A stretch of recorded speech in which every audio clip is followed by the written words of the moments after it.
All right, I'd like to call our meeting to order. Yeah, we have a small group. I know Mayor's not going to be here today. Where's John? Yeah, she's got. John loves this type of stuff. That's true, yeah. I was kind of counting on John being here. It's attention to detail. Dolly? It was Dolly? I just was with her. I just saw her. Well, Yeah, hopefully I know I see her. they'll come in, Yeah. but we should probably get started on Sure. time. Do we go ahead and do roll call? Councilmember Cochran, absent. Councilmember Gonzalez, absent. Councilmember Hamrick, absent. Councilmember Jaquez. Here. Councilmember Meisner. Here. Councilmember Turner. Here.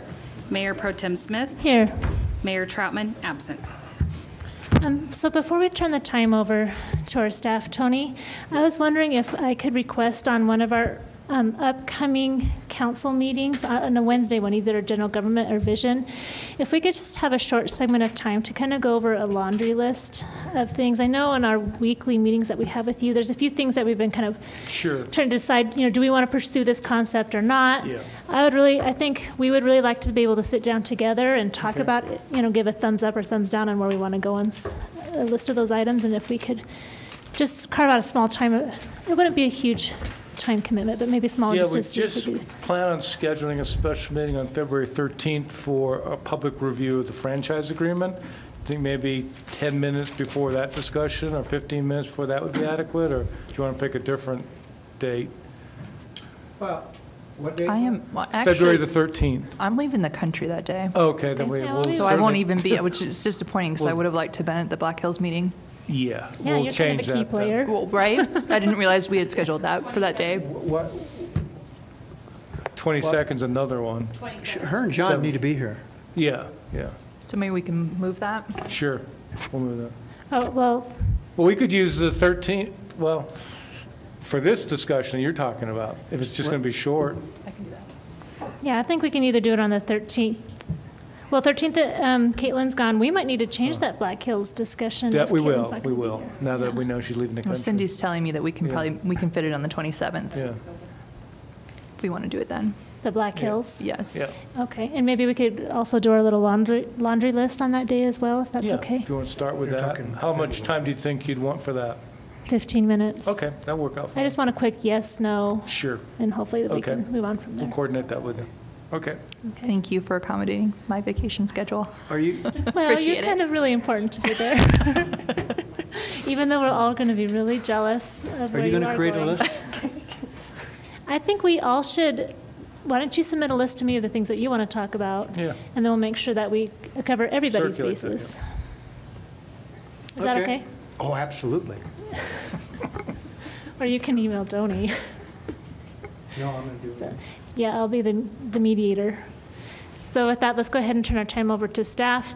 And I really want to thank you once again. You guys have put a ton of time into the cleaning up of the Title VIII, and a lot of work has gone into that, and I really, really, really appreciate it. And that I really appreciated seeing a lot of the notes and the comments that were made, that you guys listened and put them in. So thank you so much. Okay, so I'll just provide a little bit of an overview in terms of different meetings to date of why we are here today. And then we'll just walk through literally the staff report line by line in terms of the changes or amendments that have been made since the last meeting. So again, this effort started back in 2017, so this is now the fourth work session with council on this particular topic, focusing on Title VIII of the municipal code. So this meeting is a follow-up from the input we received from council on September 19th, 2018.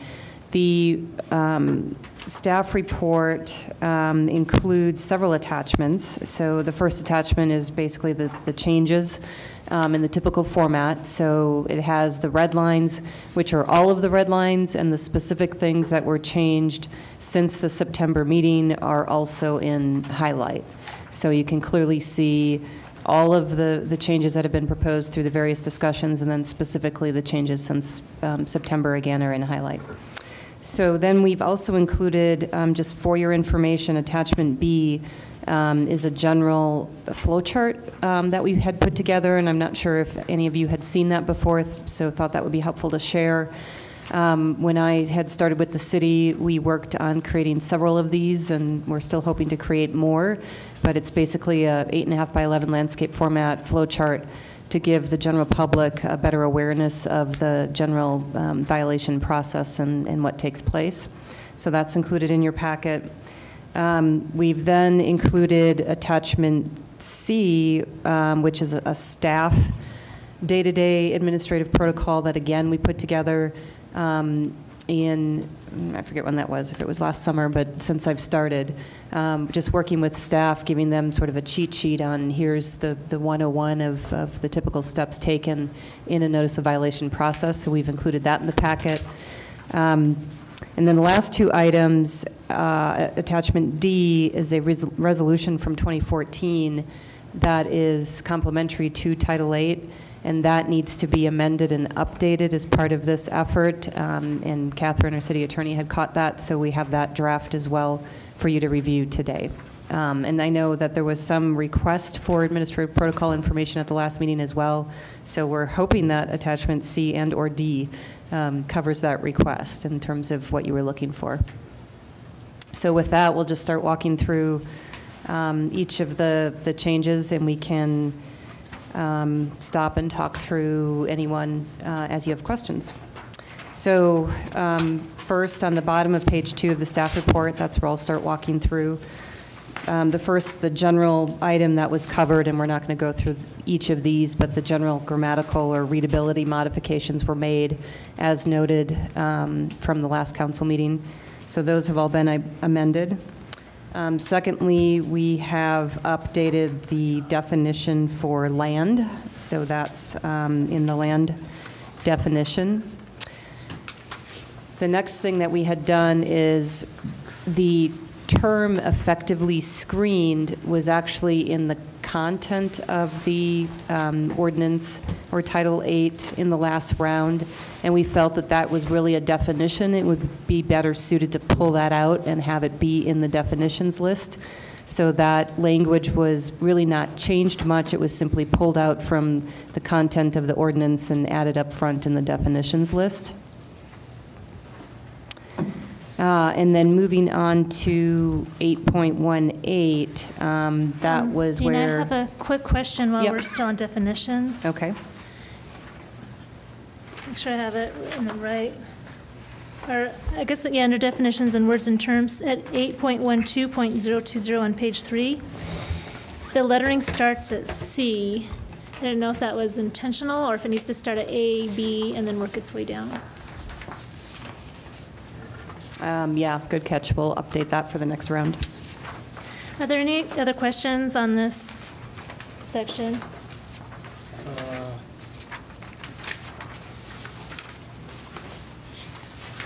On definition? On definitions. And definitions.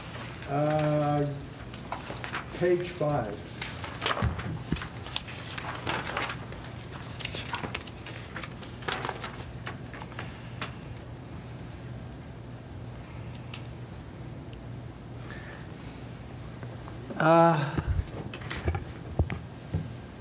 I understand the screening concept. There are some applications, without naming specifics, but Tony will know who I'm talking about, and probably Jolene, where without a 30-foot wall, you just can't accomplish it. I mean, where's the balance there with hiding that equipment with a normal screen? I mean, we resolved the one particular situation that existed, but as it's written, there are some businesses that would be required to have a 25-foot fence in order to meet the word of the ordinance. So I think you're kind of overlapping two different things. What you're talking about is a Title 17 issue. This is Title 8, so this is just nuisances.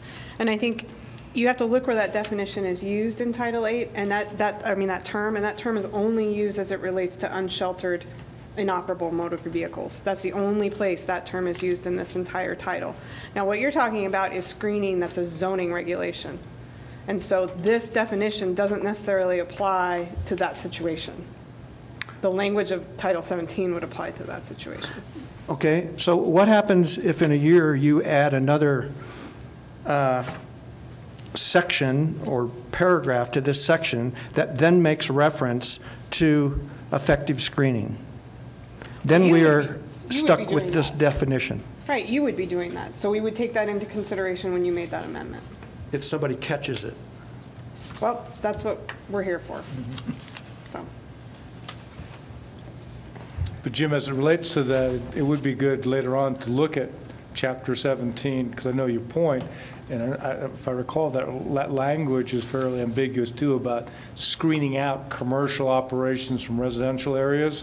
Well, technically, like you said, does that require a 30-foot wall or hedge to technically screen it out?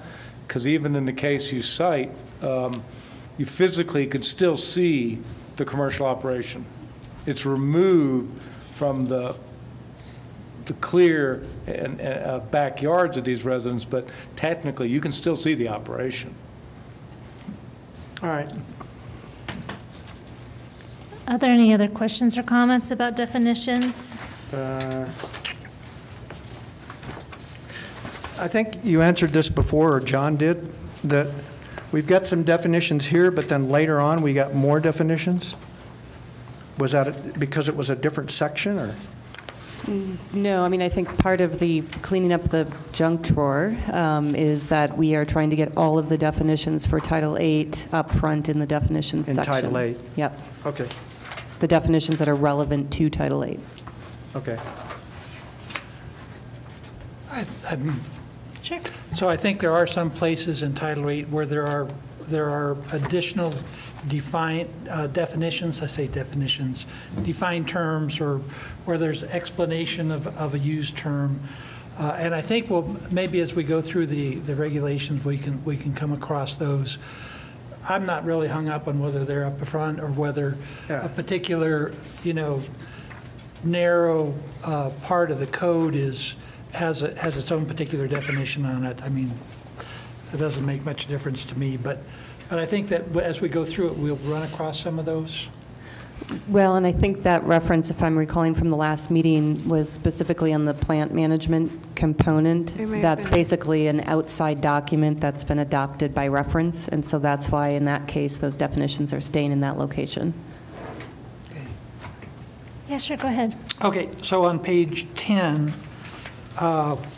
we define right-of-way, and I think that something just to emphasize that the city is really interested now in stormwater, that definition should read, or necessary public utility infrastructure, including, not limited to, water lines, stormwater conveyances, that's my addition, stormwater conveyances, sewer lines, power lines, and gas lines. And that's just to emphasize to everybody, stormwater conveyances are really important to what we're trying to accomplish. Sure, we can add that in. All right, is everybody else comfortable with that? Okay, thumbs up. Anything else John. under definitions?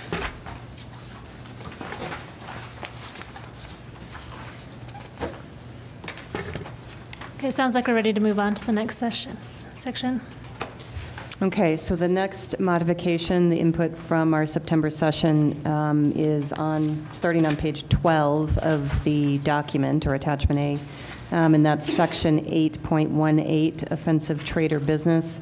And that the input from the last meeting was to add more detail, more girth to that area. And so the language that's highlighted here is the proposed amended language. I do have a comment on page 12. The lettering is also off. So it goes A, B, C, D, and then to F, so it needs to be E instead of F. That's the new alphabet. That's the only thing I was really able to contribute to this is the alphabet.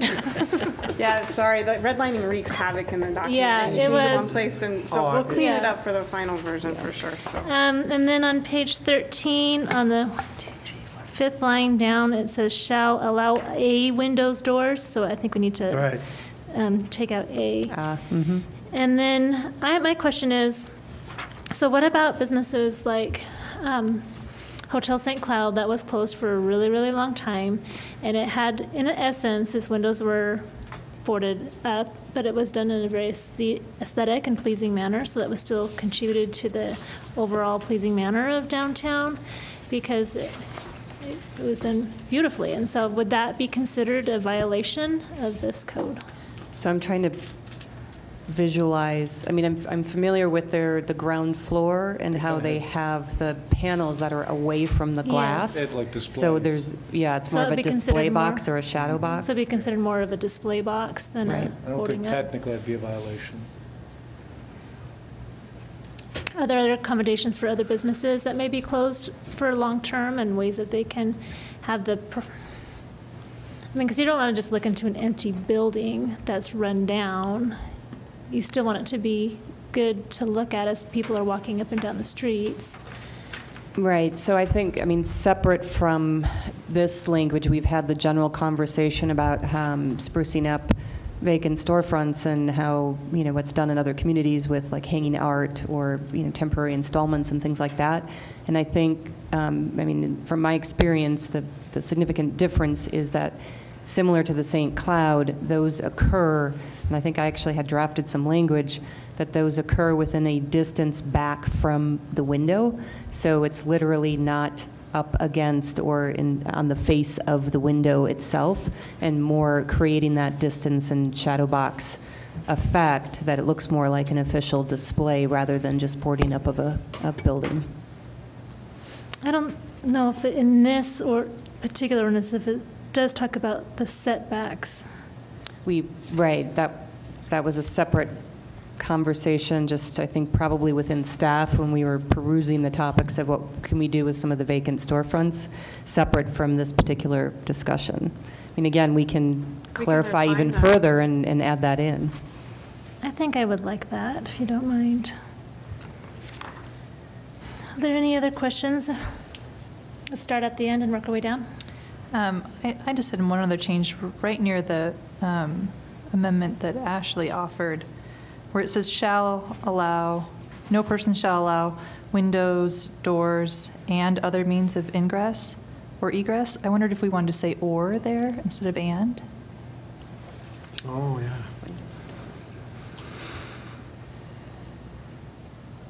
I agree. Or maybe a and or. No person shall allow windows. I generally dislike and or, but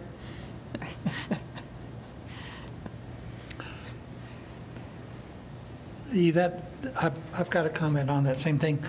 So what if a window is not a method of ingress or egress? A window is not? Yes. So what if it's a fixed window not designed for ingress or egress? Which those are the ones on Main Street. Yeah. What's So this says windows, doors, and we're going to say or other means of ingress, egress. So windows and doors are means of ingress, egress. What if it's not designed for ingress or egress? So that's not meant to say the window has to be a means of ingress or egress. It's just trying to cover like any kind of opening for safety reasons.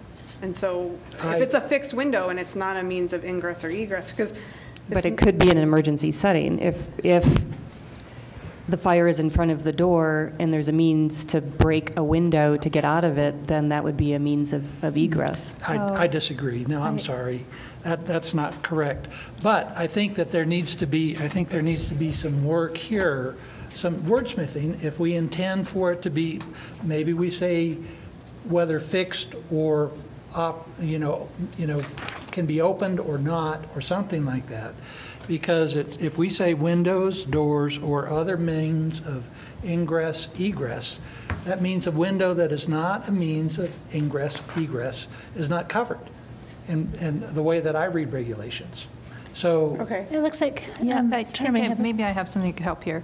I think the language that's kind of tripping us up is by saying other means of ingress or egress, which seems to then relate back to the first two terms. Right, yes. So if you said windows, doors, comma, or another, or, I don't know. Yeah, you're right, there just needs to be something different there. But by saying other means, it seems to, it does say. we're referring back to the Referring back first to the two. first two. Well, or if That's it- not the intention, we just need to, Right, No, or if it's the, not, and Okay. I think that's a pretty tight reading of it, but we can change it to make it a little broader. Well, I imagine there'll be some folks who will very tightly read this. Caitlin, did you have other comments that you wanted to offer? no. So I guess the question is what the intent is, because it could be modified to say, no person shall allow windows, doors, or means of ingress or egress in a building. Why not flip them around? Means of ingress or egress, windows or doors shall not be continued, and that way you've got it, you've broken that link from ingress, egress to the windows and doors. So you just put that first, I would even do the means of ingress, egress, doors, and then windows. whatever. Yeah. Sure, I'm good. Further, So clarifying with the intent of covering all, of, no pun intended.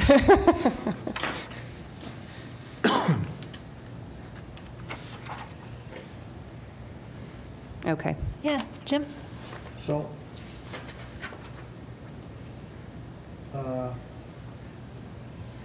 the intent here is that an egress, a door or window cannot be covered with those materials that are mentioned for more than 30 days. Is that correct? Without some kind of a permit. Right, without the numbers 1 and 2, the conditions that are listed. So, can I cover my windows for 29 days and remove them for a week and cover them for 29 days? I would say technically, yes. We need to get rid of that because that will happen. But I was going to say, if we took that case to the judge, I think we would have a good chance of winning that case as an avoidance of the spirit of the statute and a violation. Oh. If we get rid of the number, I don't think we want to get rid of the number, but we can Right. add language that says if you take it away for a certain period of time and you put it back on, that's also considered a violation. Is that what you're kind of looking for? Or do we need to say that a window cannot be, I mean, just as a peripheral statement or additional statement saying, a window cannot be covered for more than 60 days per calendar year? I mean, something. Or do we leave it to like you're saying? Yeah, I'm just kind of telling hard you. It's hard to because- enforce. Yes. Pardon? It's hard to enforce the 60 days in a calendar year because Okay. then code enforcement's going by and they're like, okay, Tuesday the 3rd. Tuesday. And they're waiting all calendar year for it to get to 60. So that, Because that would complicate what you were saying earlier. Take some off, pull them back, take some off, put them back, if you're going to do it like that. So I think that would complicate it more if we put something in there like the 60-day or anything like that. I think if the spirit of the law can stand up in court, I think we leave it as is. It's usually not a problem, the situation, and if it does become a problem, we can revisit the ordinance or the title. or we can draft some language for you to consider. No, if council, we all know what we're talking about, but, whatever individual would like to make a statement by doing whatever they would do, they're going to do whatever they can to circumvent or to work around the regulation. And as I see it, is I would put up my coverings for 29 days, take them down for a week, and I'd put them back up. Why don't we draft some language to see if we But can tighten that? council needs to, where are you guys at? If it's not worth it, don't worry about it. Yeah, I don't know. I mean, I don't I have a understand. problem the way it is. Okay. I understand what you're getting at, but the amount of effort someone would have to do to Okay. put that in. If they want to do that, then I guess we'll just try to stand behind the language of our ordinance as is. I think that's where I'm at, too. Okay, I'm good then. And this is a good baby step. It's one of my favorite ones. Oh, boy, heard that before. Okay, any other comments? Just on that section? Just in that section. No. So we're to 8.20 now. Okay, so the change here was just simply removing a lot of the duplicative language. And so we're still addressing liquid fuel products and basically just within the 4 lines of the text that you see on the bottom of page 13.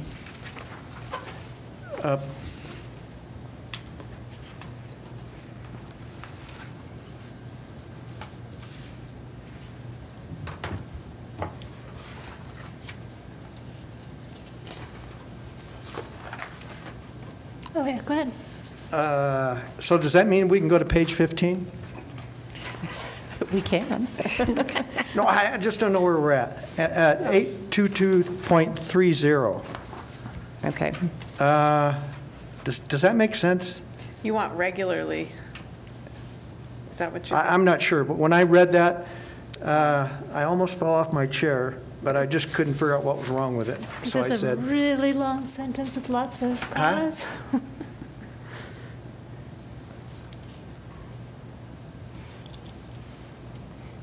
So Jim, you're questioning, so the text that's in red, highlighted, having regularly instead of regular? except for commercial use that has regular, Well, it doesn't need to be regularly. I mean, what are we trying to say there? That you can have those stale, putrid, stinking, fat things so long as, I mean, if you're a commercial use that has regular pickups, I can have it and you can't complain about it. Is that what we're saying? Kind of, yeah, like a restaurant or something like that. Yeah. Cooking oil. Used cooking oil. Okay, then it's probably right. Unless you don't want that exception, then I don't know. I mean, if everybody's comfortable with it, It does need to be regularly, though. yeah. regularly, Yeah. okay. All right. What's next? Okay, on to section 8.26010, littering, general provisions. The language under littering, a lot of that was added. The conversation in September was around some of the instances we've been having in the community of folks that have been evicted and their belongings end up out at the curb, and so how can the city better enforce and get that cleaned up in a more timely manner? I think John has some questions. We'll start there. And Go.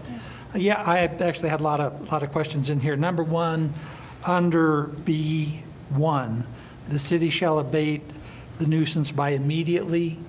And I always hate to see, words like that in regulations.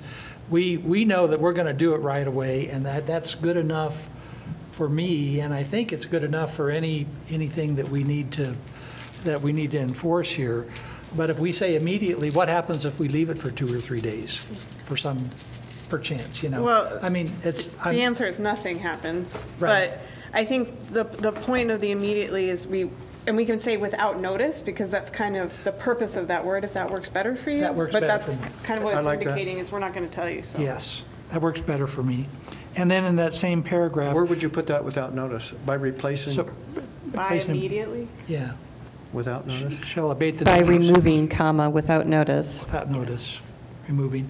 And I would point, when I read removing, it makes me think of removing for storage. And we don't mean that, we mean disposal. And so rather than saying we're going to remove something, I think we should say what we intend to do, which is dispose of it. So rather than say the city shall abate the nuisance by, with our new language there, comma, without notice, removing any and all evicted personal property from any public right-of-way within the city and dispose of such property at any site designated. Because that's what our intention is to dispose of it. We're not going to be storing it for anybody. We're not going to be removing for storage. And it just, to me, that makes it more clear what we're Read that again? expecting. But doesn't the rest of that cover it? It says transport such property to any site designated as a repository for solid waste and/or rubbish. Do we expect them to store it? I kind of confer with John from a standpoint that when I read that, my question was, is that a landfill? My point is, it's kind of like with John, if we're talking about taking it to the landfill, we just need to say we're going to take it to the landfill. And dispose of it. Now, the removing thing, I think we use removing with some other abatement type issues where we're removing things, so I don't know that I agree with removing the removing, but we need to be clear that, hey, we're going to take that to the landfill. And so what I'm suggesting, rather than saying within the city and transport such property, I have to say within the city and dispose of such property. Okay. I think that's good, because even in number 2, it talks about notifying the owner of where their stuff is, and a part of me is like, well, does that mean they can go back and get it? And how are they going to get it from the landfill? Right, and so it'd exactly. be a little more clarification. Yeah, I agree with you there again, where we talk about notifying and it's like, okay, your stuff's gone, but you can't do anything about it. Okay, so can we go back to 1? Just really quickly, I'm not quite sure what so we have the without notice part, and then you want to, Rather than say transport, say dispose of. okay, what happened with removing? We're going to leave That's, it. the idea is removal versus, which. No, I understand. Yeah, so that was just a general comment. I don't. Oh, okay. We still have the word removing in the first line. So it's, So are you saying that you want all the property that's out on an eviction, every bit of it, regardless of what it is taken to the landfill right away? Is that's what that, this I think that's unreasonable. is that how the law works? I think that's unreasonable because you don't know that maybe there was something there that person that was evicted was going to try to get means to pick it up. And so if you're taking it to the landfill right away, you take away that option. And I think that's unreasonable. So- I'm not saying it shouldn't go at some period in time, but immediately, I don't think so. I think that the thing. Because I had a home close where I live where they evicted the people, okay? 2 days later, the people that were evicted came to get the stuff that was valuable to them, okay?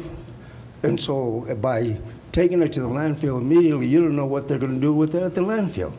Dispose of it. So, and I just Councilwoman want to Turner. point out that entire number 1 is for items that are in the right-of-way. So it's going back to just the city's duty to keep the right-of-way clear, so just want to make sure everybody's aware of that. just so if it's in their yard, we That's don't. another issue. That's a whole different And thing. that's covered later in further language that we have. Well, So- it's to discourage landlords putting evicted property in the right of way. Frank's right, they Right. should be working it out with the tenant. And there is a time period between the order of eviction and the actual, the service by the sheriff. There's 2 days there where the tenant has an opportunity to remove property. So, it's really a deterrent for landlords, not so much for tenants. We're trying to keep landlords from doing it. So Councilwoman Turner wanted to say something. Thank you. I was going to make the same point about the right-of-way, and then I also wanted to add that we really don't want to be in the business of storing people's personal property. Correct. I just can't imagine the headaches that would create. So I would not be in favor of amending to account for that. And I understand where you're coming from, Hank, Frank, that seems harsh. I mean, good grief, but it's not the sheriff shows up and you're evicted. There's a process you go through to get to that point. And so it's going to, and if the property is left in the yard, that comes in under a different part. But if it's in the right of way, I don't think we could leave it there. Well, I understand what you're talking about, but I think what we need to do and I'm going by the eviction notice that was on the home that was there, okay? It informed the people that lived in the home that they are being evicted. And it informed them that they had X amount of days to clear their stuff before it was actually put out in the street. So I think if we throw some language in there with this that says that we'll be complying with the eviction notice, then I don't have a problem with it going to the landfill. Because the eviction notice, like I say, the one that I saw, gave those folks X amount of time to get their stuff. And if they didn't, then hasta la vista, baby. So if we can put some kind of language in there, then I don't have a problem with it going to the landfill. Catherine? So the only issue with that is eviction notices are regulated by a statute and a process of which we're not the party, and they're different for every circumstance. And so we're assuming that the eviction notice is proper.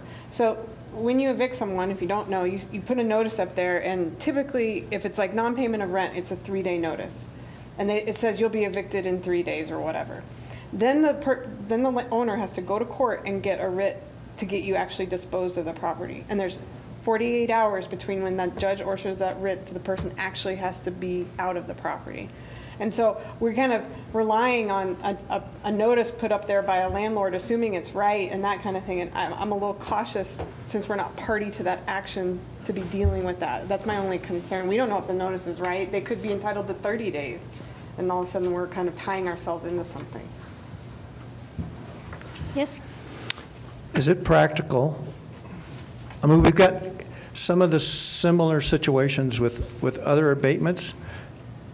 Can we say within 24 hours or within 48 hours and just leave it at that, knowing that we know that we don't want to throw that away, but at the same point in time, we got to get it out of there, and just within the whole paragraph saying we're going to remove it within whatever council's comfortable with, 24 hours, 48 hours, and that creates a window We can do that. that it's, I don't have a problem with that. How does that work with, from the staff's perspective? Well, I think that's fine from staff's perspective. I guess just the concern is if the landlord is putting property out and, you know, the armchair, or something substantial ends up in a travel lane of a street versus sort of on the edge of the right-of-way. don't we have a So- liability issue there with So- the person that placed it there? Well, but let me pick up on that. What I think, the problem is that sometimes landlords put this stuff out in the middle of the street. Generally, it's not the tenants that are putting it out in the middle of the street, it's the landlords. So do we want to add a provision in here to charge the landlord if the evicted property is placed in the street, charge them for disposal of the property? It's in there. It's item 3. It's a little bit confusing. That's how we've been handling, because we have had a lot of the eviction complaints this year, and blocking sidewalks or people's mailboxes, and it's the tenant, or the owner of the property that we're actually going Right. and personally surveying to get that removed.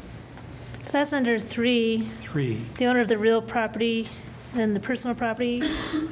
I'm a little, Ken, procedure-wise? yeah, well, yeah. I mean, this is more if casual conversation. if you're driving down the street and you see this landowner hauling stuff out in the middle of the street, why can't we call the police department saying this guy's littering? Does that not take care of the issue in terms of the landlord placing items in public property? Well, if you just so happen to be there. That's what I'm Yeah, saying. that's I mean, exactly- if we Is happen to that be what we there. want that's to be fine. But using our you're police littering- office's resources for? Yeah, I mean, your littering charges are typically under this chapter, so it's not, I don't know if the police department would I be mean, like, that- let's get on that. what I'm saying, that first segment as to who placed it there, that if we're able to witness that taking If we're able place, to witness, I suppose, you call yeah. the police department and say, these people are littering, and that Well- takes care of that section. If somebody in code enforcement witnessed that, Right. they would probably reach out to the streets department to clear that, because that's what's happened in the past. PD wouldn't even be involved. I want to make sure we keep this as simple as we can and not get too complicated. It is complicated all the time. Those things are. They're not. if we make the changes that we've discussed, I'm good with the way it reads, actually. Me too. What are those changes?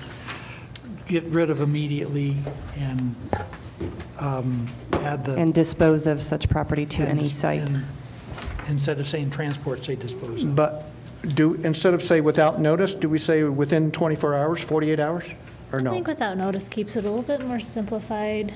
And also, I think gives some discretion. If we see that there's someone's prized possessions are in this pile, then maybe that without notice might last a little bit longer to give them a chance. I don't know. But we're talking about the right-of-way, Yeah. you know, and so it's going to be hard for us to, we want to make sure the right-of-ways don't have stuff in them that can hurt people, you know, cause an accident, or, you know, people having to swerve to avoid running over stuff and getting in some accident, so. Yeah, well, whatever. That's up for their judgment, right? Well, but if I'm the evicted person, then what I'm going to do is I'm going to take my prized stuff and put it right back in the yard. You know, if it's out in the street, I can put it in the yard where I have a chance to get it. Jolene, how often is there the possessions of evicted homes in the right-of-way? It's actually happened quite a bit this past year. It seemed like in 2017 it wasn't a big deal, but 2018 it was. And so, like I said, it was blocking like neighbors' mailboxes and their sidewalks. Like it poured clear over past that property line. And it's where we had one case, we had 3 different neighbors from different sides calling us because loose papers blowing everywhere. They just couldn't get through the sidewalk area. It needs to be removed. This past right year, away. it's gotten pretty bad. And I've seen the whole front yard, just, I've seen some that way, and then I've seen some where it's just on the right-of-way. It just kind of depends on, I guess, the landlord, how they decide to evict the property. Do you find do you ever have contact with those landlords? Are they aware that Yes, this isn't the proper way to do things? Well, we did a memo to the sheriff's department, who's in charge of the evictions, and asked them, hey, please keep the stuff out of the right-of-way. We're getting a lot of complaints, it's hazard. But it didn't seem to improve it any. And when we do notice it, when we get the complaints, we go and try and track down the owner, you know, that day. What's normally the cost for us that we assess? Do we do that now? Do we assess the cost to the landowner? We do. It just kind of depends. I just want to say I think it was 100, 150. It's not normally a whole lot because we're just doing the right-of-way. We're not doing Right. the rest of it. It just kind of depends on what all it is. Do you find that charge is not enough of a deterrent? I don't know. It doesn't seem like we've dealt with the same landlords each time they're doing the Okay. eviction. So It's not like repeat offenders? yeah, right. Sounds like they're going to learn pretty quickly. And just as a suggestion, if you didn't write your memo to the sheriff's department in the last month or 2, I recommend you resubmit it. And Right. Jolene, We do have a new sheriff. is that the cost that you're assessing against the owner, the 150? Right, So right. not a fine, so you No. could, Right, not Take a it fine, further just and the fine. cost of going and cleaning up staff time and the landfill fees.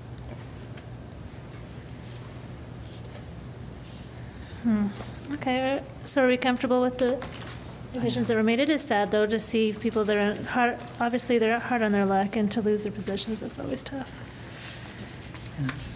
And then I have other comments down in the new F, I guess it is, Are you on page 16? 17. 17. So the only change there from the last round is the word proper.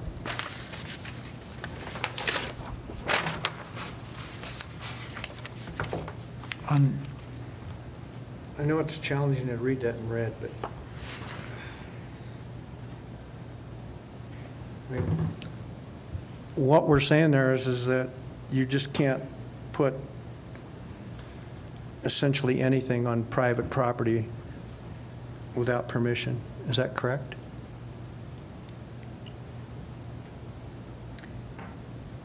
So as everybody is reading it here, my staff, I'll say generally. So again, just to remind, the general gist is already in the code. The language is has been modified to try to be more clear, which is the red line, and then the one change from our September meeting is the highlight of adding the word, presumably adding the word proper.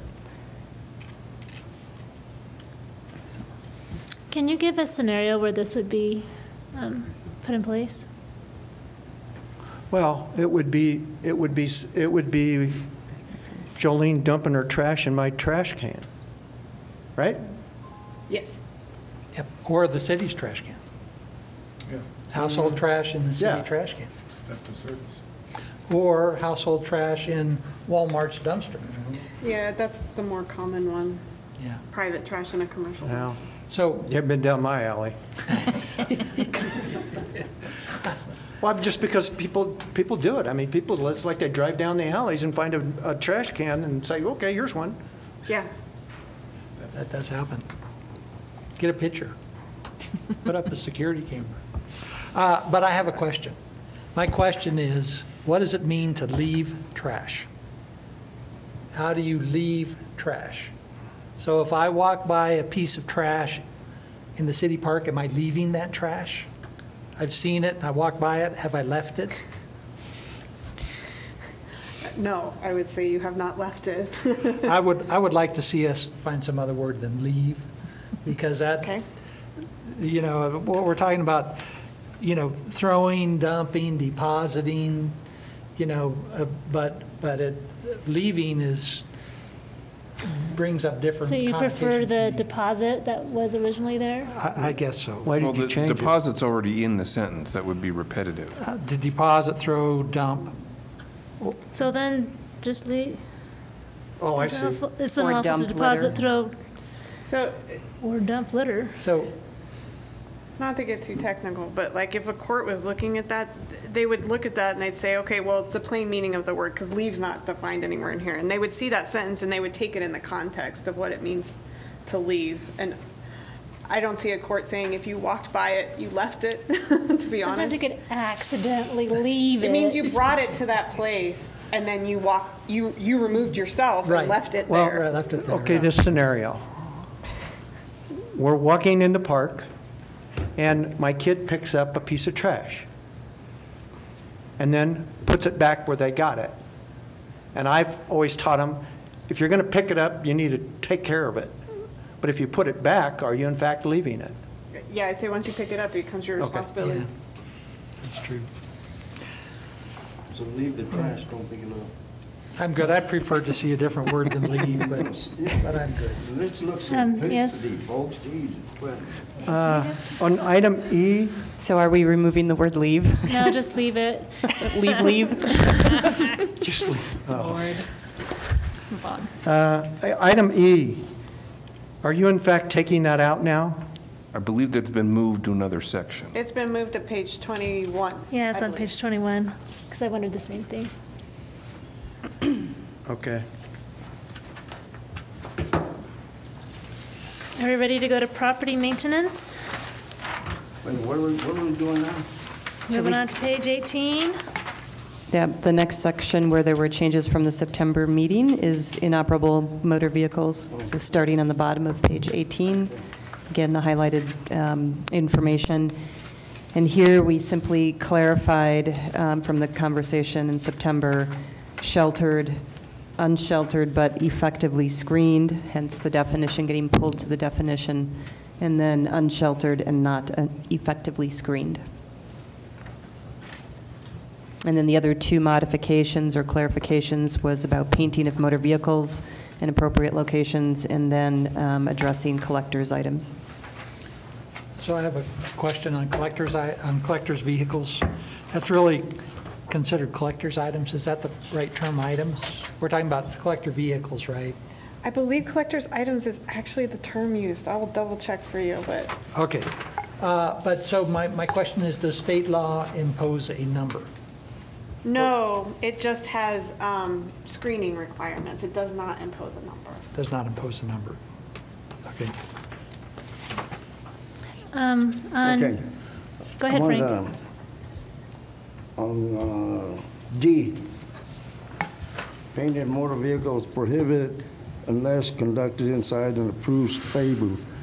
What's the purpose for that? And the reason I'm bringing that up is because I had an old Chevy pickup. So it was operable and everything else. I primered that vehicle in my yard back there. Now, so what I'm looking at is what's the purpose? Is there something with regards to noxious odors or something getting into the atmosphere that we're saying that? So I recall the conversation around just clarifying in that there's actually perhaps some state regulations as well in terms of appropriate spraying, so we were trying to address that. Yeah, I think, and I could be wrong about this, but I think council requested that type of language in there for painting. I can't quite remember, but it is.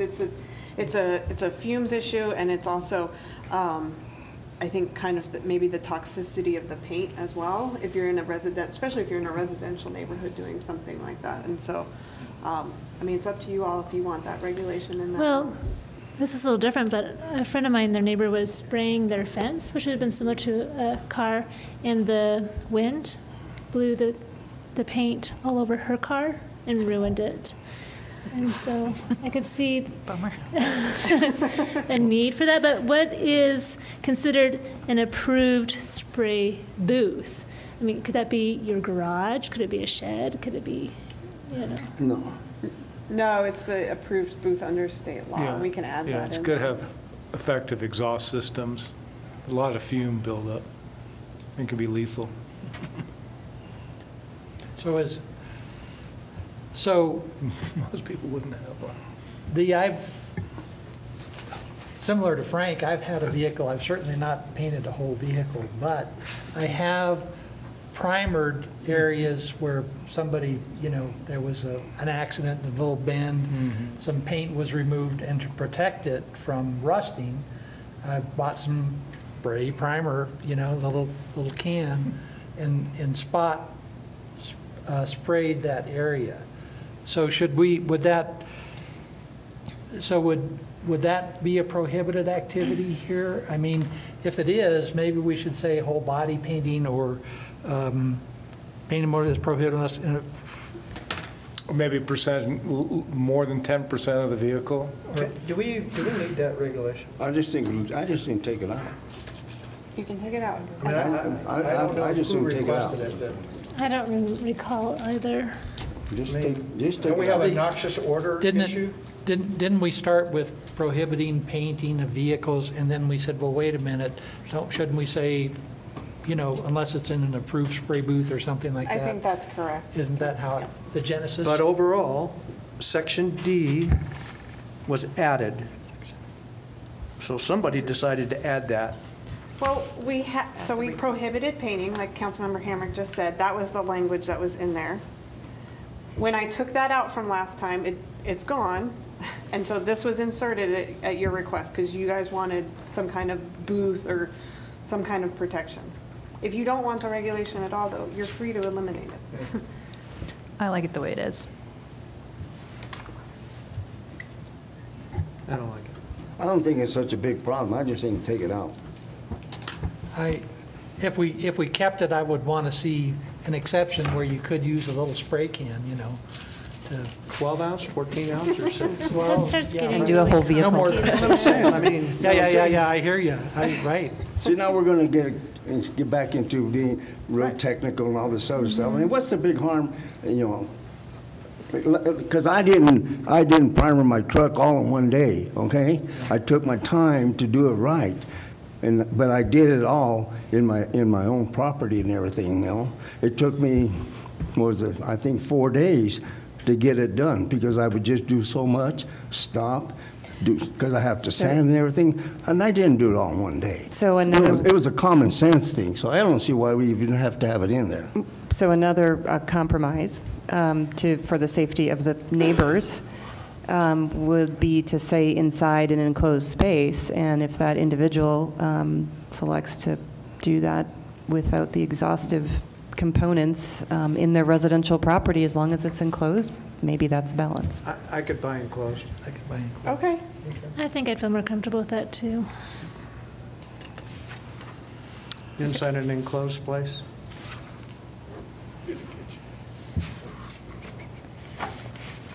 I'm beginning to see why some people are absent today. Not a coincidence, is it? Let's see, how far are we into this? Because I have to go to the Right. airport. I do have on the top of page 19, on the second line, it says, well, that remains on private property for more than 14 days. Shall and B was crossed out, but I'm thinking B still needs to remain in there. Oh, yep. Yep. Yeah. And then I've got one on paragraph E. I think we should say vehicles that are considered collector items instead of which. And I did check it as collector's items. Councilmember Hammond. Okay. And then on exceptions, I know this is taking, I have a few more comments. Ashley. Yeah, well, we want to make sure that we do this right. Yes. So I'm on page 20. Okay.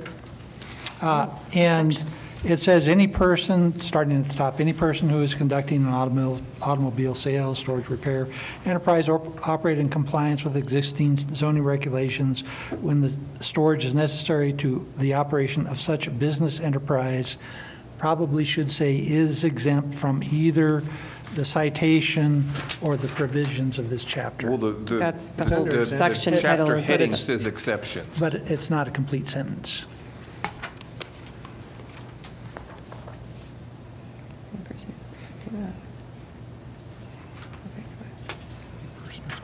Cindy, you're in English, maybe? Yeah. We will clarify the sentence.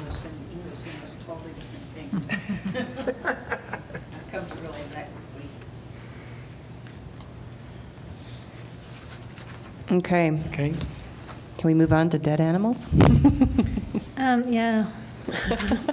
I do have a question about the dead animals, and it's a personal example. I hit a deer in my neighborhood, and my children got to see it slowly die, and it was really sad, and it died in somebody else's yard. Whose responsibility is it to dispose of the deer? The landowner. But that's what I was told by several different government entities when that happened to me last year. Who, The person where the deer rests, the landowner where the deer ends up, So- is responsible for disposing of it.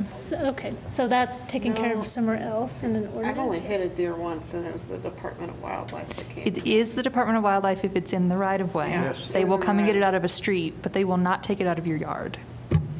But this regulation says the police department. Can you drag it to the street? I was tempted to do that, but I did not. right? Well, it's the police There's a department if simple it's on fix for public that. property. This regulation doesn't actually address that situation. Right. Because a similar situation would be if somebody was bow hunting in town and the deer ran away and died in somebody else's yard and wasn't collected. I think I by- actually raised that concern when we had this discussion Yeah. because of my Who's gonna be experience. responsible? Yeah, it ends up being the landowner. Unless you pull it out in the street, you know? Well, I do the right thing, so I would imagine other people would also do the right thing. Right, hopefully you have friendly neighbors. Well, and luckily I did. This neighbor and I were able to work it out together. It was taken care of, but it still could be a difficult situation. I just wanted to see what the clarification was. So, but I do have a question. Over the years, our family has had lots of pets, and of course, over the years, they all died, except for our I don't current want to hear pets. what you're going to say. We could tell lots of stories in our house too. about My question pet deaths. is what about Fluffy? What about Tweety Bird? So, if you're burying a canary, is that going to be against our code now? I mean, I understand and I'm in favor of saying, no, we shouldn't, but on the other hand, my kids, it was a good experience for them to be able to say, okay, here's the final resting place of Tweety Bird or whatever.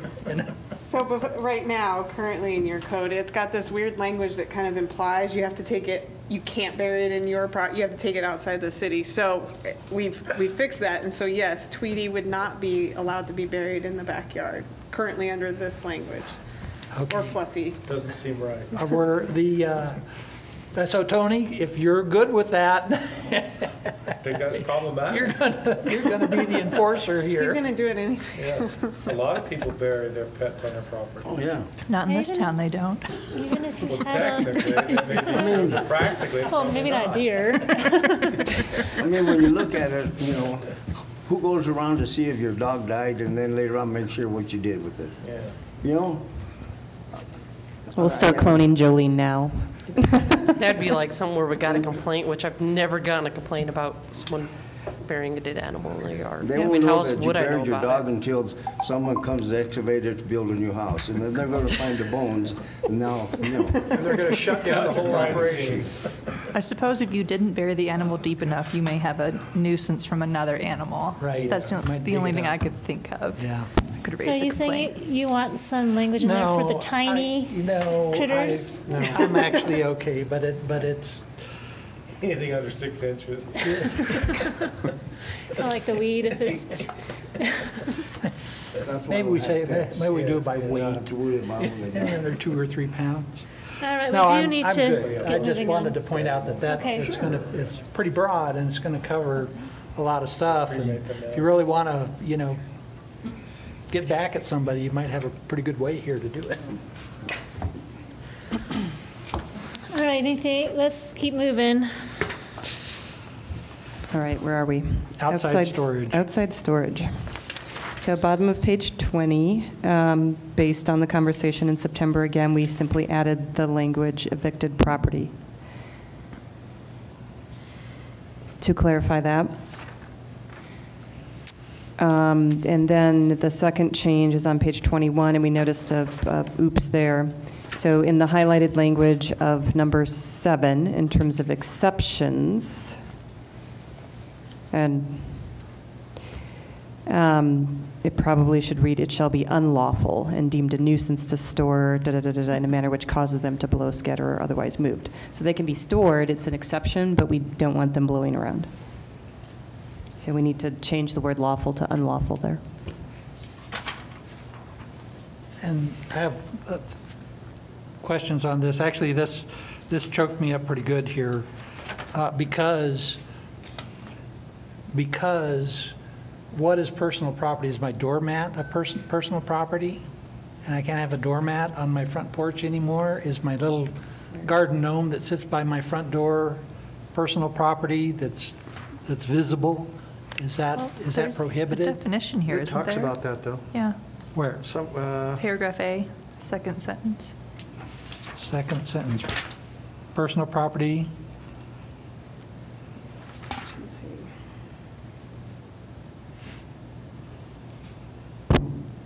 Not limited to. So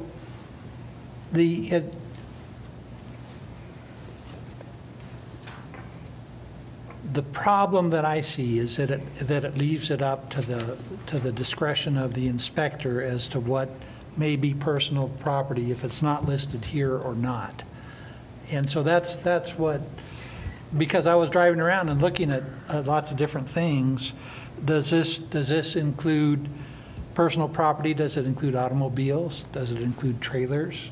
Does it include recreational vehicles? What exactly Items would does have it? to be of the type that are listed to fit into the definition.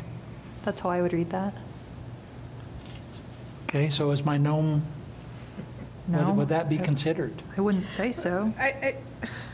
So there's going back to something the in there that vehicles, talks about hopefully decorations. is covered under the unsheltered vehicles component and the regulations on that, so that should cover the vehicle component. And then I think going back to sort of the spirit of the conversation in September, when you talked about sort of the decorative gas pump on somebody's porch, that, this stuff is not black and white. And yes, having the professional discretion, we talked in September that if a code enforcement officer is not sure on something, they're using Patrick and myself as soundboards. If we go beyond that, we reach out to Catherine and get their opinion as well. Catherine, do you have anything to add to that? I mean, just to add, we are talking about nuisances here, and, maybe your front yard gnome isn't the cutest thing in the world, but if your neighbors are calling about it, I'm going to guess that Jolene's going to be like, explaining to them that that's not a nuisance, just because it's your personal property. I mean, I think there has to be some flexibility in there, and I don't think Jolene's reading it that broadly, and Patrick and Dina No, are also I've not reading actually had complaints about gnomes and yard decorations. Was it at his house? So what if I, No, it was not. what if I have 100 gnomes? I'm serious. I mean, there's some people that are, they had a situation in Pueblo where What was the question? So if you're 100 gnomes, I live across the street, and every time I walk out my front door, I have to look at your 100 gnomes, and it's affecting my ability to enjoy my property. That is technically a nuisance under the law. That's a pretty hard case to make, though, okay? Nuisances are objective. I mean, they're subjective. They're how they affect the person who feels the nuisance. And that's why they're so difficult, and there's got to be a little wiggle room in there, and you cannot legislate for every 100 gnome circumstance. if they move every day, it would probably change. Do they rotate? Do they wear outfits? That might be more of a Okay, nuisance. we need to keep moving on. Like, I literally do have to go to the airport And I do tonight, have so one question on the next page, on page 21. Oh, yeah. Before we move on to the next page, I just had Yeah, another yeah, question. absolutely. So I saw that we added evicted property, but then we just had this whole discussion about how we wanted evicted property not in the right-of-way, but we'd rather have them leave it on the property. But then this says you can't leave it on the property. Well, we're not saying we're okay long-term having evicted property being on the private property. Okay. Right, so it was sort of two different discussions. It's one Right. about stuff in the right-of-way and how do we make sure that there's not stuff in the right-of-way, and the second part of it is just how do we make sure there's not junk or litter and nuisances in front yards, and how can we clean that up? So this would come with a notice Right. then, notice period. Yes. Okay, thank you. And my question on the next page under exceptions is what is a permanently installed facility that would be exempt?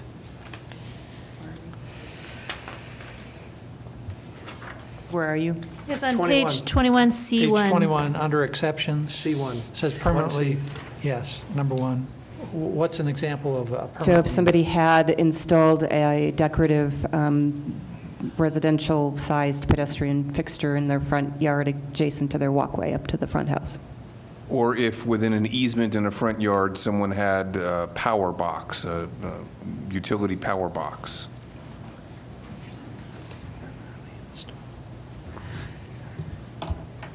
I Okay. guess. Anything else? Okay, Does that make sense?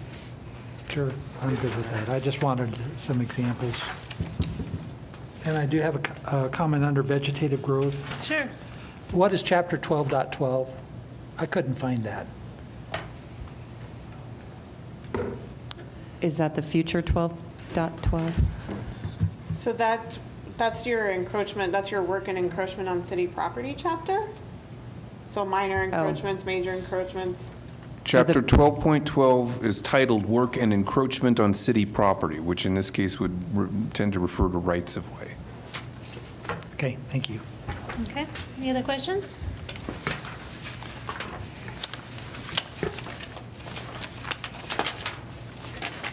Okay, then the last section where we had changes from September is on page 35. Really quick, before we go to 35, on page 22, the ABC lettering is again off. Oh, my God, here we go again. Yeah, again, we'll make sure those are scrubbed when we're going back and forth with edits and renumbering and moving things around. Sometimes those aren't caught in the, all in the I know, process. it's just yeah. It's not the meat of the matter, but. Yeah, thanks that's all for pointing like that I said, out. that's all I have to contribute. And let me back up, just so, one quick thing under 836-020 weeds, at the bottom of page 21, it says it ends up to permit the growth of weeds, and I would recommend that you put an "and" after that comma.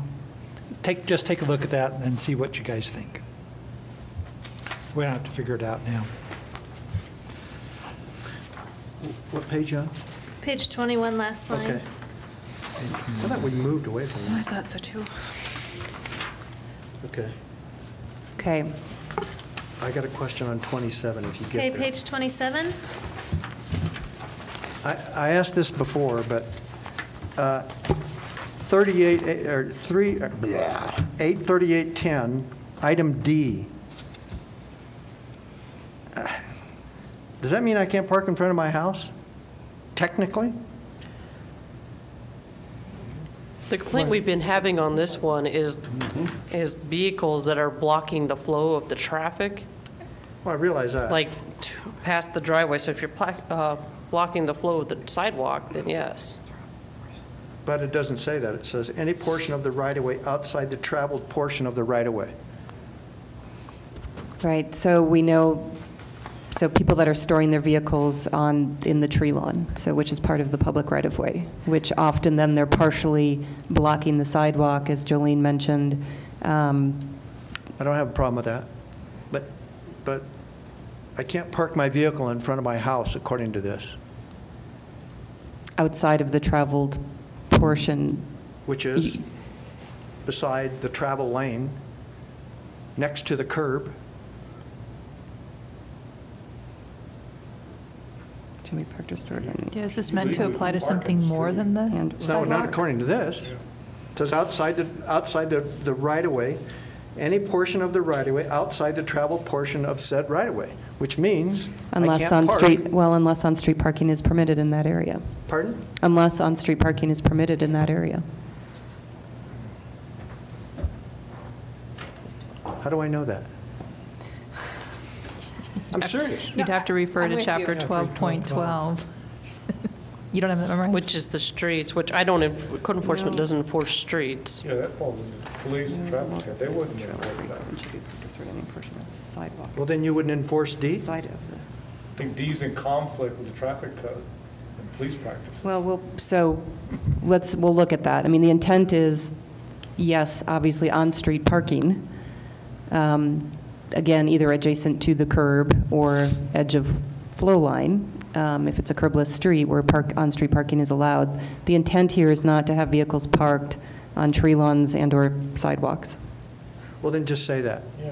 Take out that traveled portion, and I think I could go along with that. Because a lot of it, because there are no curbs and gutters, a lot of Yeah, we parking have does virtually occur off the street, kind of in the grassy area or a tree line. And I mean, where if else you are don't gonna want them park? parking on the sidewalk or on the right-of-way, say that. But what bothers me is any portion of the right-of-way outside the traveled portion of said right-of-way.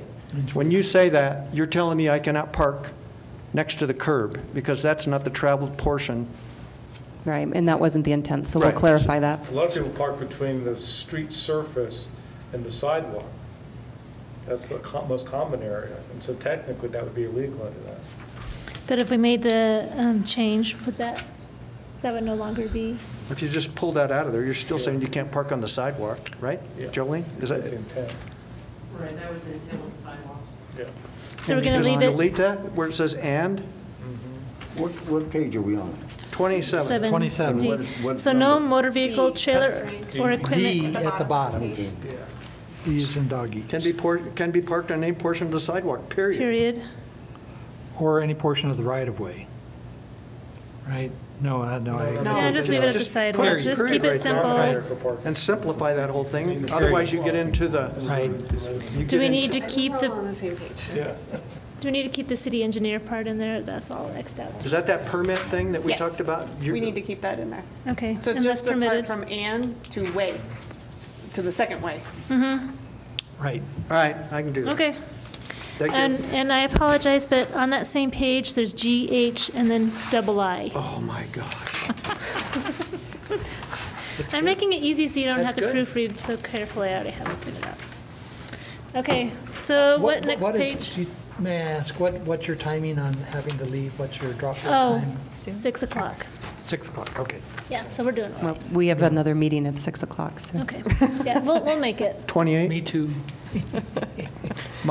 I'll just adjust this generally. What page are you on, Jim? 28? Okay, I thought we'd turned, sorry. Can I go? yep. My only concern is, which I think we're moving in that direction, is I'm just opposed to just generally sending a notice. If we're going to send a notice, we need to pay the extra money to make that certified, so that when we're sitting here 6 months later, we can say, you were notified because here's proof. Okay, and that's one of the jam spots that we get in, is that John Doe, it's he said, she said. that, you know, we mailed it, but the guy didn't get it. So that certified mailing, in any of those places where we're doing a mailing, needs to be certified. And they are. Well, it doesn't say that. It does. Well, In most places, it does. Okay. So, I mean, Where are But you not on this page? so- Well, if you look at item A, notifying the responsible party in writing. Well, yeah, but it's covered by service of the notice, and B is how you actually serve it. No, that, this is how you Certified serve mail. it. It does say Right. certified mail down there. So it does require the notice, if it's not handed over, to go by certified mail. But are you good with that then? Go ahead. Okay, so I've got a bigger issue, and it involves kind of a specialized area, and it's our trailer parks. And the issue is that on notices of violations in trailer parks, we generally get the responsible, and correct me if I go wrong here, Jolene, we get the responsible party, which is generally the manager, okay, and you're interfacing with the manager saying, hey, there's a problem on this lot, hey, there's a problem on that lot, and we're not providing due process for the people who actually have control. So mobile home parks, that's actually its own regulation in Title 17. Okay? There's 5 different sections, but the main section where you're referring to that is 17.20.135. So it's actually, when we did the mobile home yearly inspections, the violations they had was from Title 17, not Title 18, or Title 8 nuisances. Okay. So it's a different process. Mobile home parks are different than regular property. It's its own thing because of the licensing. So you don't follow these regulations when you're giving notices? For a mobile home park, it's separate title. It's So a separate mobile home, process. so mobile home parks, MH1 zoning in the city, mobile home parks are a licensed entity. They have to go through an annual licensing process. And part of that annual licensing process is going through an annual review, which in that language, as Jolene mentioned, is in Title 17. So we're happy to have a discussion at another meeting to talk about that, but basically the regulations for annual inspections of mobile home parks is covered in Title 17. But to John's point, I think he wants to clarify that under Title 17, the notice goes to the landowner, which is the management of the mobile home park, versus the tenant, who usually is the violator. And I think he wants to make sure that both parties get notice at the same time, because within the lease agreements of most of these mobile parks, management has a right to double the fines in a very short period of time. And there may be a situation where a tenant wasn't aware that they were the cause of the violation, and suddenly they're looking at a couple $100 in fines within a couple of days. He wants to prevent that. But, so then I would say that at that point, that's a Title civil issue. 17. It's a civil issue between the No, owner and manager. I disagree. No, we don't. I disagree Why totally would someone with that. want to incur more costs by then suing each other over lack of notice?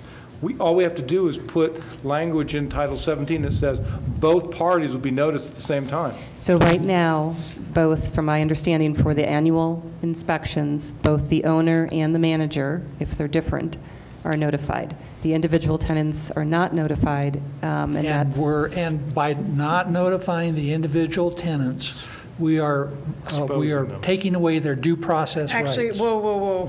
That's my feelings.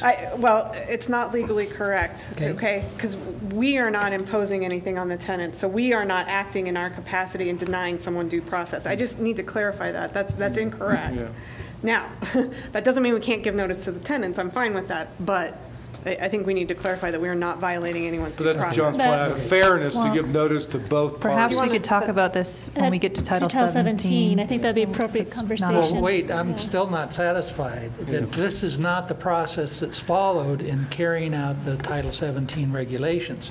This is the process for giving notices of violation. For nuisances, for Title 8. For Title 8 We're nuisances. dealing with Title 8, and if there's something that is in another section, then that'll be taken care of at that point. But we're looking at, and we keep jumping and throwing stuff from here to there. Title 17 takes care of the mobile home park situation. So it doesn't involve anything that we're doing in the section we're talking about right now. So Title 17 will have its own nuisance process outlined? Is that right? So, no, Notification. Title 17, if you have a violation of Title 17, you have various ways of enforcing it. It's got its own enforcement section. That's what Within she's, Title 17. So that'll be a good conversation Okay. for Title 17. Clarification? Yes. So if I'm in a mobile home park, I would never get a Title 8 notice? You can, but when we're doing the yearly inspection, we're focusing on the Title 17 section that just applies to mobile home parks for the MH1 zoning. But I could get a Title 8 notice? Not during the yearly inspection, we normally don't do that, no. We I focus don't on. care. I'm just talking about at any point throughout the year, if I'm in a mobile home park, can I get a Section 8 or Title 8 notice? I think it's the subject matter of the violation that's going to decide which chapter it falls under. What I'm hearing from Jolene is she's looking, and correct me if I'm wrong because I have no details. I'm hearing that she is sending notice to the manager and the owner for a violation of perhaps the license for the mobile home park? Or is there an issue with the license or something? It'd be for the land. For the land, okay. But if, let's say, someone left all their stuff out on the front, in front of their mobile home, how would you treat that? That's still on the owner or the manager of the mobile home park. Yeah. Okay, not on the individual mobile home owner, Correct. even if it's their property? Correct. But the key is, as John's tried to explain before, the owner turns around and fines the tenant under a private lease agreement, which is substantially more burdensome than the city fine structure. And John's point is, Well, what about they someone should be who's aware renting of a that house violation. and their landlord does the same thing to them? We haven't talked about that. It's a private agreement between a tenant and the property owner, whether that's a mobile home or it's an apartment or it's a house.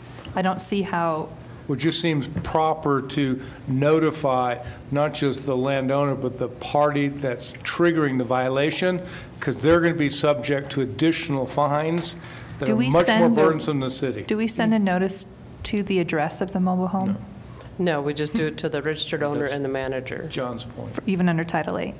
For Title 8, if we do it on Title 8, we would. Okay. But So not for, 17. He just wants it to be Right, consistent. not 17. But, and well, we'll but- discuss that when we get to Chapter 17. but But right now, I think that under- was a clear, thank you, Jolene, because I think that's what John's trying to ask, is for a Title 8 violation, the title that we're looking at today, she is sending a notice to the address of the mobile home. So whoever's living there is getting the notice. They're the person being notified of a Title 8 violation, is that right? Correct. Per item 2. B2, right?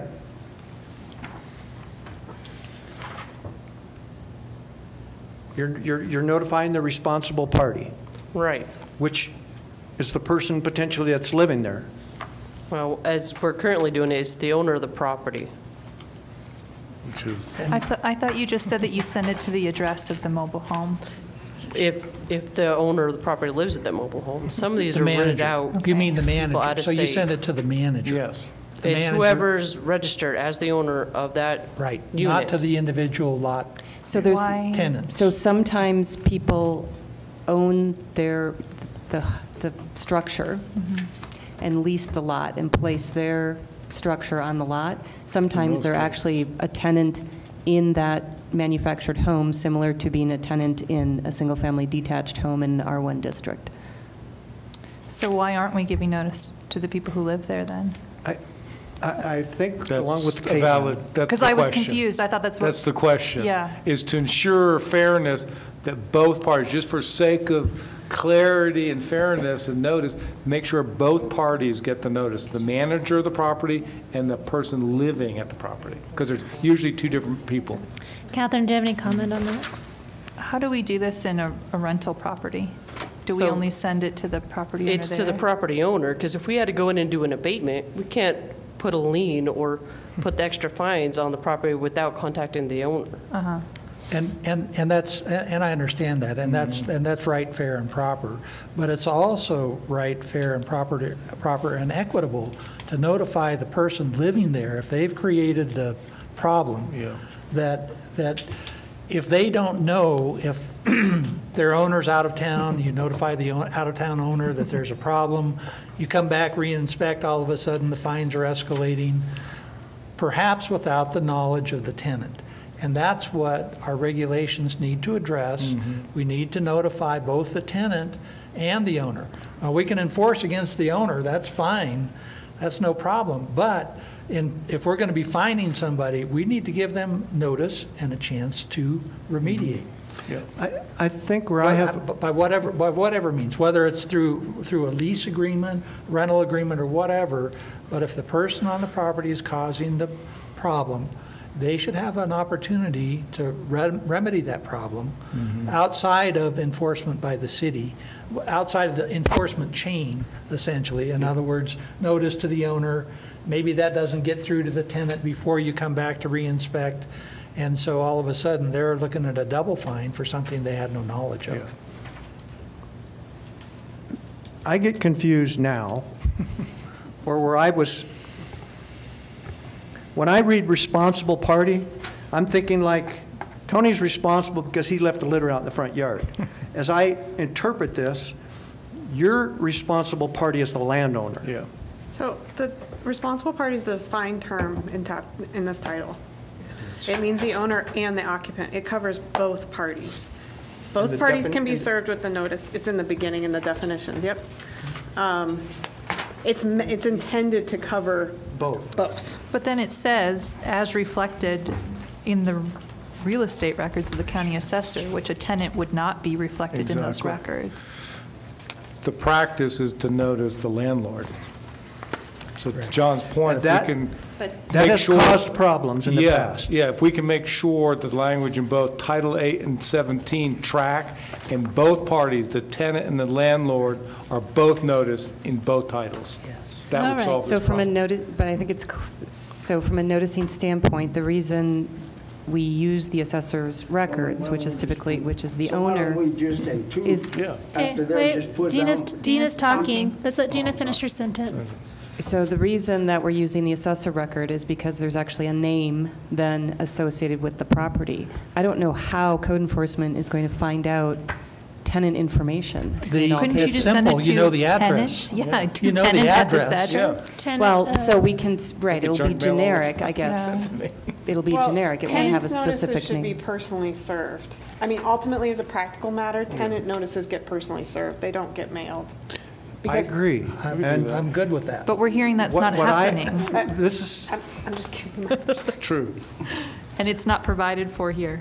My recommendation would be to personally serve a tenant and to, if you can't personally serve an owner, follow up with a mail return, certified mail. Yeah. That's my recommendation. That's Is that always- onerous to the code enforcement? Sorry, say that again? Would that be onerous to code enforcement officers? That'd be hard to do. It depends. I mean, we don't always deal with some of the safest places to go, especially by ourselves. So some of these, like, if we do the on-site inspections, some of these, we got to make sure we have another staff member with us. So it depends on where we're going. Some of these neighborhoods would be no issue going and knocking on the door. Others may have to wait for. We can And my monitor answer to that. that is have PD serve the Yeah. notice. There's nothing that requires code enforcement to actually do the service. They need to write up the notice. They're the ones with the knowledge. I The mean- PD can go out and serve. Yeah, I think we need to give Frank an opportunity to finish. Why what he's don't we already look said. at putting something in number 2 that reflects Title 17, okay? Instead of trying to put all this other stuff. This way, if the mobile home park is the part, by putting something in this section as it refers to Title 17, then that's a different ballgame. Well, I So think because we're saying we don't like the way Title 17 is currently written, and also it's Or- confusing Well, to but then reference we- between two different Then let's deal with chapters. Title 17. Well, how But about we there's just there's the say, same problem here in Chapter 8, Frank. Yes. Yeah, That's what just we're they should saying. simply mirror each other. why would you say to the tenant and last Yeah. known address of responsible party? I mean, I don't have a problem us contracting off-duty police officers to deliver notices personally. What I have a problem with, don't take this personal, is when I have a complaint where we're serving notice and John Doe is saying, nobody ever told me I had a problem. I check with the city, and then the city says, well, we delivered a notice. So I got he said, she said, and with personal friends sometimes saying, Nobody ever notified me that there was an issue. And I realize we need to be really careful with where we send you, but if we could have the additional expense of knowing that this is a major issue, at least with me, that we need a personal delivery of a notice. And if we need to do that with contracted off-duty police officers, and if we can legally do that, I don't have a problem with that. We'll do it, but we'll do it with on-duty officers because it's $45 an hour times 3 minimum for an off-duty officer. Okay. We're not going to spend $135 to deliver a letter. But they certainly have the time during their shifts, 12-hour shifts, to deliver 1 or 2 letters. I mean, it kind of gets her out of the loop, and it gets us back to a point of saying, you were delivered a notice, and you chose not to deal with it, and then I can move forward. Sure. But So, Catherine, can you put in the language that we're asking for without us having to wordsmith it today? Just to have. Yeah, I can, I guess. Can I think about it? Yeah, so I don't think we need to wordsmith it right now, but we're going to make notation of it, and then we can talk about what you've created. And So in general, are we saying that we still want certified mail to go to the property owner and then yes. an additional courtesy Personal notice? delivered To the by tenant. whatever means, Yeah. to the tenant. Yeah. The resident at the address for the violation. Yeah, to be perfectly frank, personal service is the preferred method for both the tenant and the owner, but not all owners are easily Right. accessible. Right. So, the mailing is a secondary, if you can't personally Okay. serve. So, and that's I the like way that the because law. certified's also very I agree. expensive. But in that last sentence of B, where it says any of the following means, that seems like it gives you the option to need to work on that. And I understand that, and the reality is the municipal court rules, this is the language from there. It's basically almost, it's not verbatim, but it's the concept. Technically, the rules allow, different methods of service. It's actually posting, mailing, personally served. We have repeatedly advised that personal service is, you make the effort, you get as much as you can personally served, because the court may not accept certified mail as service. And so if you want the case to go through, you want it personally served. I don't know if we want to put that in here, though. I kind of feel like that's maybe where you're going a little bit, and I don't know if maybe I'm misunderstanding. The ideal outcome to me is that when a notice is issued either under the annual inspections under Title 17 or under the nuisance sections of Title 8 to a property that is not occupied by the owner, that both the tenant and the owner are not notified. And that would be something great for your administrative policy, I think, to give that more detail of what you want to see happen. And you kind of have it, you passed, the previous council adopted that 2014 resolution where it kind of gave some guidance as to what its expectations were. I think that's something great to add in there to provide that more detail of what you want. That's my suggestion. The detail will be in the administrator's policy, but we still could add something in here about having the tenant notified as well. I mean, item B has been my biggest problem since I was elected. B?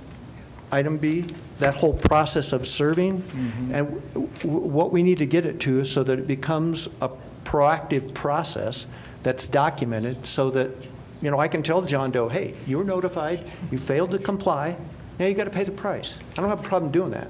And I've done that, but Okay, so B2 is going to reflect that notice will be given to the tenant as well, but the details on how that notice will be given will be in the administrator's policy. May I ask a clarifying question? Something's been confusing me about this. If we're talking about wanting to notice both the property owner and a tenant, in an MH1 zone, you can make the assumption that all of them are going to be renter occupied because that's the way mobile home parks as a classification of use are established.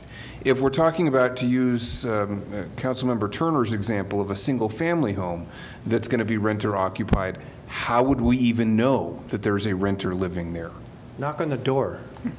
Well, So what I'm suggesting, Well, wouldn't you know when, Compare the if you go to tax send the records. notice, it's a separate address than where the violation occurred? Perhaps, unless it's a PO box that's local. Maybe just send a notice to the address and the county assessors. so, And it'd just be, so I think we've got a double notice. And if it ends up going, so both being to the same person, So be it. okay? I agree with you, but my point is, I don't ever want to put staff, other than the police department, in a situation that potentially would be somewhat jeopardizing. But I'm going to say this, I don't mean to offend anybody.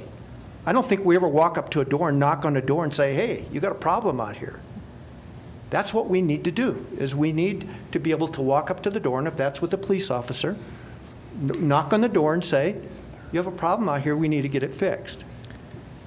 well, I think there's some other sides of the story to that, because I get a notice every single year from Glenda DeBecker about my ravine in my property that needs to have all the soccer balls and kids' trash cleaned out of it. And I would be horrified to have a police officer knock on my door and tell me Well, that. I'd okay. much rather get a letter and I'll just take care of it and deal with it, and it's done. But if that situation escalates, I have no way of, from my position, of verifying that you got your letter, or that you were But in we fact have- notified. So we have we have a various staged process, and I think that's why we included the administrative memo as part of your packet, that there are several steps that are taken by code enforcement with every single notice of violation process. So before they ever get a summons to go to court, they're getting a regular letter, they're getting a certified letter, they're getting a third component. I mean, there's several steps that are taken before they even get a summons to go to court. And at least one of those is a certified letter. And the compliance rate with the current system right now, I was just getting the end-of-year report from Jolene. Do you want to speak to those numbers a little bit in terms of the current protocol and your compliance rate? Well, she just basically spoke of the protocol. The first notice, when it's mailed out, even if we talk to somebody, we're still mailing out a notice, and we'd let them know that. You're still going to get a letter in the mail with the date. And same thing, we do the rechecks. Well, you're still going to get something saying there's an extension, that you're not in compliance, but there's still more work to do. And if we're, on the second one, if we haven't had any contact with them, we send that out certified mail. I mean, and if there's progress being made, we don't just go to a fine. The fines, that's, it's going to be 20, 30 days, possibly more, before we even get to the steps of the fines. But the notice doesn't convey that to the person who gets it. I mean, it says you have 7 days to comply, doesn't it? I don't do the 7 days. Okay. It So depends on the situation. I mean, sometimes we do 10, if it's a really bad one, I mean, we may give them 2 weeks to at least start the process. So I've moved to the city in 2016, which is after council apparently adopted this procedure. And Jolene, you weren't there, so I know this wasn't you. But the code enforcement officer did not make any attempt to contact me or my husband at my house, sent me a letter. By the time I got the letter, 6 days had passed. So the letter said you have 7 days to comply, but I got it on the 6th day. So it read as though I only had 1 day to comply. And I can tell you, I was steamed about it. And I called Tony and we had a steamed discussion over it because I was irritated that no one had bothered to talk to me. No one had made any effort just to say, hey, you have a problem, let's talk about it. And then the letter read as though I only had 1 day to comply or I was going to be fined. That's, as a resident, how it feels when you get that letter. I've been on the receiving end of it. So I think we need to be aware of that and how, and this is what Jim's getting at, I think, is it's different from the other side. To us, it seems very commonplace, and like we know that we're going to give leniency, but the person who receives that letter doesn't understand our process, has probably never been involved in it before, and it can be really frustrating to them. It can feel threatening. I mean, people have a lot of emotion attached to this type of issue. So just to follow up on a couple of those, so I know that sort of as a administrative guidance, again, at least 3 days are typically added to any time frame just for that mailing process, or per your discretion, knowing where some of the if it's going out of state, you might allow a little bit longer period of time. And as Jolene mentioned, it depends on the individual case in terms of timeframes that are given. And I've actually seen the letters that have been sent out by code enforcement that says, hey, you're making progress. You didn't meet the deadline, but we see that you're making progress. We'll come back and do a recheck in another 10 days or 14 days. So I think they're being very accommodating to folks to get things cleaned up and in progress before anything goes to sending out a fines letter and beyond that. My concern is from a staffing person power standpoint, being able to, the amount of additional time to try to do knock and talks and having the resources there and having our administrative protocol that Jolene referenced in terms of from a safety standpoint, having basically 2 people going up to homes, and we know there's a lot of questionable areas, and more of those tend to be tenant occupied instead of owner occupied. And our code enforcement officers are not armed. That's perhaps one of the reasons that the recent code enforcement officer left us. That's one of the reasons they cited. And I think from the time that I've been here, I know there has been efforts in coordination with PD on various efforts of where, a lot of different types of notices come into code enforcement, but they're not always enforced by code enforcement, and so code enforcement passes that along to the respective area that it needs to be passed along on. And sometimes those are not followed up on by the other entities, but then yet it comes back to code enforcement, or where we're asking for some collaboration amongst our colleagues. Sometimes it's really hard to get that to occur in a timely manner. Ma'am, Yes. I realize we may have to stop at item B, but I'll just reiterate. My preference is to have some verbal, person-to-person initial contact, and if that needs to be with a police officer to help evaluate that situation by direction of counsel, then I can live with that. And the police officer saying this maybe needs to be handled by letters because we've got potentially an uncooperative individual, or that this individual seems to be cooperative, let's have them work with code enforcement and come to City Hall and talk to code enforcement to kind of minimize that risk. But in my opinion, what we're missing is the personal element in this thing that would alleviate the problems that I've had to deal with. And if I think that's a great idea. It's not for the code, it's for the administrative policy. And the administrative policy actually says most of what you're saying right now. That you. Well, we're not doing it. And I understand that. I'm just saying it's not code language. That's all I'm saying. It's not for placement here. So we have asked for the language to be put in. We have asked for the administrator policy to have that added. Can we have them create that, and we'll take a look at it and continue this discussion the next time we see it? I think considering the time, we stop at B. Well, let's see. Yeah, we can bring that back to you. If we have a few more pages to get through. We've got a bunch of pages. Yeah. Or you can keep I still have 15 more minutes, and you guys can continue the conversation without me. So I think, well, we have a, Oh, you guys have a meeting too. Everybody has another meeting. Need a break? Yeah, yeah. well, we have 2 more. We're on the enforcement section. Can we just walk through the 2 bulleted items in the staff report, which were the originally requested modifications from the September meeting? All right, so let's get to a good stopping point. So though, just to walk through those, we extended the summons and appeal process timeline. We made that 7 days language consistent in the text. So that was one of the changes that we made. So tell us the page Where you're you on at? page 30? Page 30. So on page 30, Right, okay. B3, where you see the highlighted text, that's the change from September. And there were a couple of other, if we go to page 32, so there are a couple of other references, locations where the 7-day time frame was added in as requested by council. Does anyone have any other revisions or things we want to talk about between page 30 and? What is F saying on 32?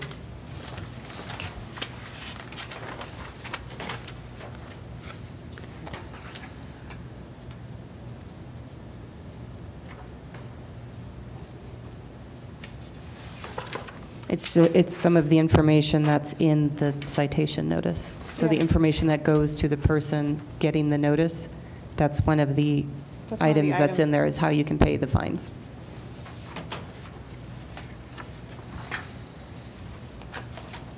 If it gets to the point of getting that third component with fines.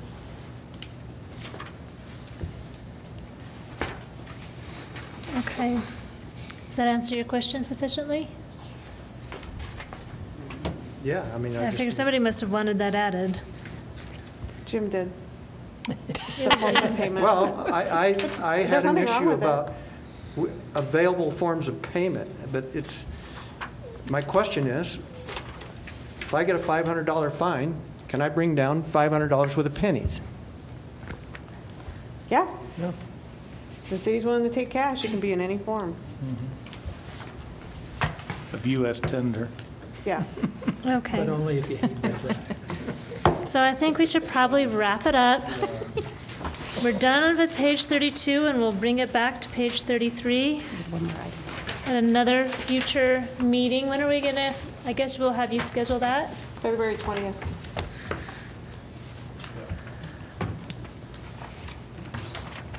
So I have, like, usually I give all of my whole notebook back to Cindy, to you, but I want to keep this because I have my notes on it. Should I take it out and keep it? That's what I'm going to do, because she'll shred it. Then I know not to have to reprint all of them. Yeah. What, so if we take it out, you're going to reprint it? No, I won't. Okay. You guys are telling me right now, I know we're just going to continue on the Yeah. same thing on the 20th, so I will not reprint all that extra. Okay. All right, well, you know what?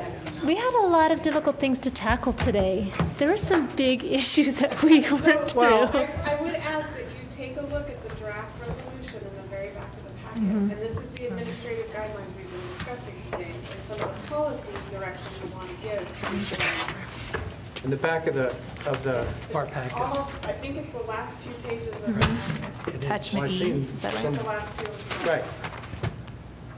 And right before that document is the current resolution that's in place. Right. And I made no substantive changes to the policy direction portion. So that's the part you'd be adding, deleting, revising, say what you want. Ma'am? Yes. I want to really commend staff. One, for your format. This is much better than what we've worked with in terms of understandable about what's in, what's out, and what we've changed. And I still want to extend my thanks and whatever else to staff for trying to do this code enforcement, which most of the time I don't agree with. I realize it needs to happen, but it's also something that hasn't happened over the years, so we're going through these growing pains. So, you know, thanks. Yes. And I think that code enforcement does need a big thank you because you have a really difficult job, a very difficult I job. wouldn't want to do it. And we need to recognize that you're a really important part of helping Canyon City stay clean and safe and to be its best. And we want to make sure that you know that we really do appreciate that. And our praise to all of you for the hard work that's gone into this and that will continue to go into it. Thank you. Any other final comments? I got one final. Where are we at? With 8, are we saying that the notice shall be served personally by someone? And the reason I'm asking We're that. still having the conversation in the next. Well, and the reason I'm asking that, if we're going to put that in there, I don't have a problem with that. But the reason I'm asking that is because at our next session, I would like for you to do the best you can to come up with numbers of how many times these situations come about. And the reason I'm asking that from you is because if we're looking at having police officers do this, then we're looking at another situation down the road with regards to the police department and their staff.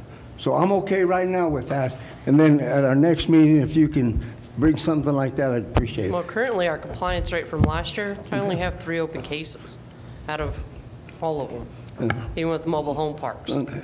So, and I hope we haven't given you folks too many headaches. dealing with everything we do. It's very appreciative, okay? You guys spend a lot of time on your regular time doing what you need to do. You spend a lot of time doing stuff like here, and your guys are be commended to put up with everything that we give you folks, okay? Thank you. All right, the meeting's adjourned.